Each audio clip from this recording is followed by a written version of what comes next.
ரமலான் வர்றதுனால வீட்டு full clean பண்ணேன். ஒரே நாளில் முடியலை, 4 டேஸ் எடுத்து ஃபுல் க்ளீன் பண்ணியிருக்கேன். நான் எப்படி க்ளீன் பண்ணேன், என்னென்ன பண்ணேன் எல்லாத்தையும் சிம்பிளாக காட்டியிருக்கேன். பாருங்கள், உங்களுக்கும் மோட்டிவேட் ஆகலாம். அஸ்ஸலாமு அலைக்கும், எல்லோரும் எப்படி இருக்கீங்க? டே 1 என்ன பண்ணேன்னா, பெருசாலாம் இல்லை, கீழே எல்லா இடத்துலையுமே ஒட்டடை எல்லாத்தையும் டஸ்ட்டு எல்லாத்தையும் எடுத்துகிட்டு, அப்புறம் மாடியில் என்னோடய ரூம் மட்டும் க்ளீன் பண்ணுற மாதிரி தான். அங்கேயும் எல்லா டஸ்ட்டு எல்லாம் கபோர்ட் ஷெல்ஃப் எல்லாத்தையுமே க்ளீன் பண்ணிவிட்டு, எல்லாத்தையும் ஃப்ளோர்லாம் வாஷ் பண்ணுறது தான். மோப் போடாமல் வாஷ் பண்ணிடலான்னு சொல்லிட்டு, அதான் எங்கள் பிளான். நான் மேட் வரதுக்கு முன்னாடியே ஒட்டடை எல்லாத்தையும் அடிச்சிட்டேன். எங்கெங்கெல்லாம் இன்றைக்கி ஒட்டடை அடிக்கணுமோ அதெல்லாம் அடிச்சிட்டேன். நாளைக்கு கொஞ்சம் ஈஸியாக இருக்கும்னு சொல்லிவிட்டு அது மட்டும் கீழேயும் மேலேயும் எல்லாம் பண்ணிவிட்டு, மேட் வந்ததும் ஒட்டடை அடிச்சிருந்தோம் இல்லையா, அது எல்லாத்தையுமே ஒயிட் பண்ணிவிட்டு, மாடியில் என் பெட்ரூமில் எல்லாம் ஃப்ளோர்லாம் வாஷ் பண்ணிவிட்டு, பாத்ரூம்லேருந்து எல்லாத்தையும் க்ளீன் பண்ணி கொடுத்துட்டு போயிட்டாங்க. நைட் நான் பெட்ஷீட்லாம் எல்லாத்தையும் சேஞ்ச் பண்ணி எல்லாம் மாற்றியாச்சு. ஸ்மால் ஸ்டார்ட் தான், பட் அதுதான் நெக்ஸ்ட் டேவோட பிக் மோட்டிவேஷனே எனக்கு. டே 2 இப்போ இன்றைக்கி தான் மெயின் டீப் க்ளீனிங் டேவே சொல்லலாம். பிகாஸ் கபோர்ட் ஷெல்ஃபு ஒன்று விடாமல் ஃபுல்லாக டீப் க்ளீன் பண்ணேன்.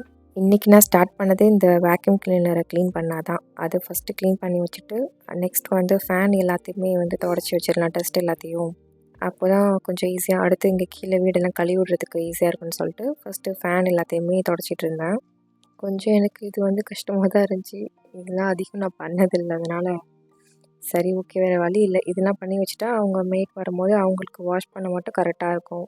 இதெல்லாம் அவங்கள்ட்ட எல்லாமே சொல்லிட்டு இருந்தாலும் ஒத்து வராதுன்னு சொல்லிட்டு தான் நான் பண்ணிகிட்டு இருந்தேன். என்னால் எந்த அளவுக்கு முடியுமோ எல்லா இடத்தையுமே நான் முடிஞ்ச வரை க்ளீன் பண்ணிகிட்டே தான் இருந்தேன்.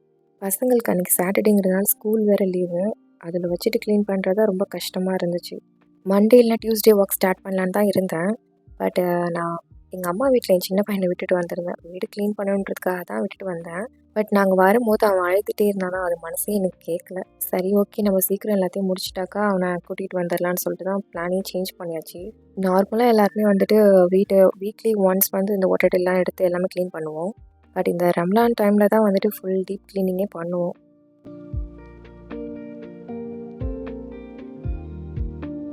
உண்மையிலேயே நான் ஃபீல் பண்ணேங்க, ஏன்டா இந்த லீவ் டைமில் நம்ம ஒர்க் ஸ்டார்ட் பண்ணோன்னு. என் பசங்களை வச்சுட்டு சுத்தமாக முடியல.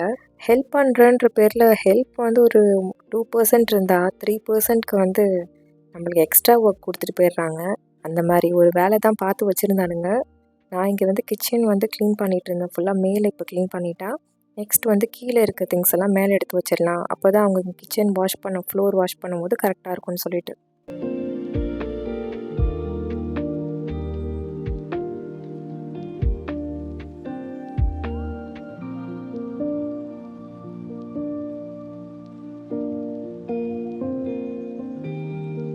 ஸோ நான் இங்கே எல்லாத்தையுமே முடிச்சுட்டு நல்லா ட்ரை பண்ண விட்டுட்டு, எல்லா திங்ஸையும் திருப்பி இங்கே மேலே வைக்கிறதுலாம் எதோ அது எல்லாத்தையும் அரேஞ்ச் பண்ணி வச்சுக்கிட்டேன். அப்புறமா கீழே இருக்க திங்ஸ் எல்லாத்தையுமே இது மேலே ட்ரை ஆனதுக்கப்புறம் எல்லாத்தையும் மேலே கொஞ்சம் எடுத்து வச்சுட்டு கீழே ஃபுல்லாக ஃப்ரீ ஆக்கி விட்டுட்டேன். அவங்க வாஷ் பண்ணும்போது அப்போ தான் கரெக்டாக இருக்கும்னு.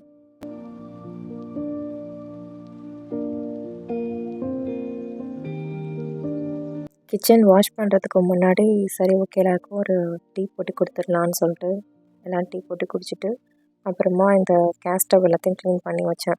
அது கொஞ்சம் ஹீட்டாக இருந்ததுனால சரி ஓகே, லாஸ்ட்டாக அது பண்ணிக்கலான்னு சொல்லிட்டு அதுக்கப்புறம் பண்ணிக்கிட்டேன். சரி, பசங்க வேறு அங்கே ஹாலில் இது பண்ணிகிட்டு இருந்தாங்களே, நம்ம போய் செக் பண்ணி பார்ப்போம்னு சொல்லிட்டு போனால் அங்கங்கே தண்ணி தேங்கிட்டு இருந்துச்சு.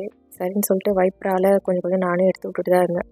க்ளீன் இல்லாத இடத்துல திரும்பி தண்ணி ஊற்றி எல்லாத்தையும் வாஷ் பண்ணி விட்டுட்டு எல்லாம் சரி பண்ணிகிட்டு இருந்தோம்.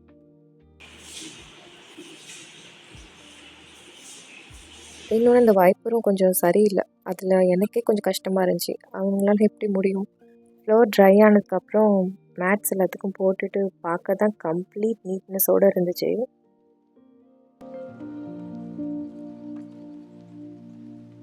நெக்ஸ்ட் இந்த மேட்ஸு இந்த கர்ட்டன்லாம் எடுத்தோம் இல்லையா, அது எல்லாத்தையுமே வாஷ் பண்ணி வைக்கலாம்னு சொல்லிட்டு தான் போனோம். போய் பார்த்தா அங்கே அவ்வளோ குப்பை கிடந்துச்சு, எல்லாமே இலை தான். பக்கத்து வீட்டில் மரம்லாம் வெட்டியிருந்தாங்க போல், அது இங்கேயே விழுந்து கிடந்துச்சு. இது பெருக்கி எல்லாம் எடுக்கிறதுக்கெலாம் வேறு ஆள் வருவாங்க. சரி, அவங்கள பார்த்தா கூப்பிடுங்கன்ட்டு இங்கே மேட்டு சொல்லிகிட்டு இருந்தேன்.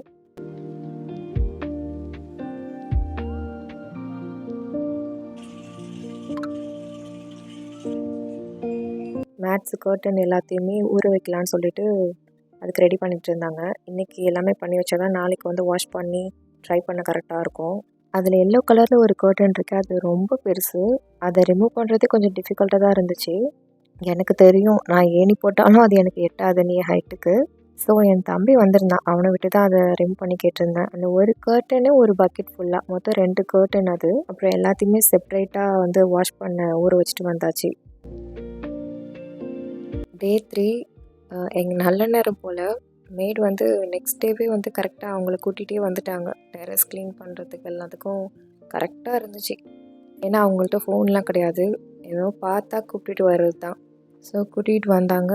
ஃபஸ்ட்டு வந்து இங்கே முன்னாடி மாடி எல்லாத்தையும் க்ளீன் பண்ணி எடுத்தாச்சு. அங்கே அந்தளவுக்கு எதுவும் பெருசாக இருக்காது.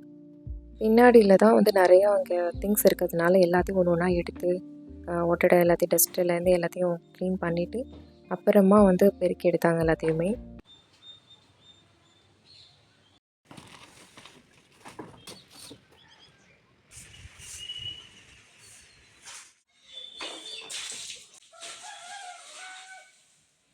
எஸ்டர்டே வந்து அந்த கர்டன் மேட்லாம் ஊற வச்சுருந்தோம் இல்லையா, அது எல்லாத்தையுமே துவைச்சி கொடுத்துட்டு அப்புறம் ஃப்ளோருமே வாஷ் பண்ணி விட்டுட்டாங்க. ஓப்பன் ஸ்பேஸ் எல்லாம் க்ளீன் ஆனதும் வீடே கம்ப்ளீட் ஃப்ரெஷ் ஃபீலாக இருந்துச்சு. டே 4 மேட்ஸ் கர்டன்ஸ் எல்லாம் ஃப்ரெஷ்ஷாக ட்ரை ஆகிடுச்சு. இப்போ எல்லாத்தையும் ப்ராப்பர் பிளேஸ்க்கு வைக்கணும். வீடு க்ளீன் ஆகிறதுக்கு ஹாஃப் ஒர்க் க்ளீனிங்னா, இன்னொரு ஹாஃப் ஒர்க் அரேஞ்சிங் தான். முசல்லாவும் வாஷ் பண்ணி நல்லா அத்தர் தடவிட்டு மடித்து வச்சுட்டேன். நெக்ஸ்ட் வந்து பசங்களோட ட்ரெஸ் தான் வந்து அரேஞ்ச் பண்ண எடுத்தேன். இப்போ அவங்களுக்கு போடுற மாதிரி உள்ளதா கரெக்டாக இருக்கிறதா அவங்களுக்கு வச்சுக்கிட்டு, சைஸு சின்னதாக போன ட்ரெஸ் எல்லாத்தையும் கொடுத்துடலான்னு செப்ரேட்டாக எடுத்து வச்சிட்டு இருந்தேன். நான் எப்போதும் இந்த ரம்லான் டைமில் தான் இந்த மாதிரி எல்லாத்தையும் அரேஞ்ச் பண்ணி பார்ப்பேன். ஏன்னா அந்த 1 இயர் வந்து கரெக்டாக அவங்களுக்கு சின்னதாகிற ட்ரெஸ்லாம் வந்து கொடுத்துருவேன். மேக்ஸிமம் எல்லா ட்ரெஸ்ஸுமே நல்ல கண்டிஷனில் தான் இருக்குமே. அப்படியே ஜீ5ல சிறை மூவி பார்த்துக்கிட்டே கொஞ்சம் மடிச்சு வைக்கிறதுனால போர் அடிக்கல. இன்னொன்று என் சின்ன பையனும் ஊர்லேருந்து வரான். ஆக்சுவலாக நான் ஊருக்கு போகிறாங்க, அதனால் என்னை அழைக்கிறதுக்காக அவன் நம்ம சேர்ந்து வரான். ஊருக்கு போகிறதுனால தான் இந்த வேலையை இன்றைக்கி ஸ்டார்ட் பண்ணேன். பிகாஸ் அங்கே எடுத்துகிட்டு போய் கொடுத்துட்டு அம்மாவும் அங்கே யாருக்காவது கொடுத்துருவாங்க. என்னோடய ரமலான் ப்ரிப்ரேஷன் இந்த மாதிரி சின்ன சின்ன ஷேர் பண்ணுறதுலேருந்து எல்லாமே ஸ்டார்ட் ஆகுறது தான். வீடு மட்டும் இல்லை, மனசும் லைட்டாக ஆகிற ப்ரிப்ரேஷன் நமக்கு. இதுதான் என் ரமலான் ப்ரிப்ரேஷன். க்ளீனிங் கொஞ்சம் கஷ்டமாக இருந்தாலும் முடிஞ்சதுக்கப்புறம் ரொம்ப நல்ல ஃபீல். வீடியோ பிடிச்சிருந்தா லைக் பண்ணுங்கள். உங்கள் வீட்டில் ரமலான் ப்ரிப்ரேஷன் எப்படி பண்ணுறீங்கன்னு கமெண்ட்டில் சொல்லுங்கள். நெக்ஸ்ட் வீடியோவில் பார்க்கலாம். அஸ்ஸலாமு அலைக்கும்.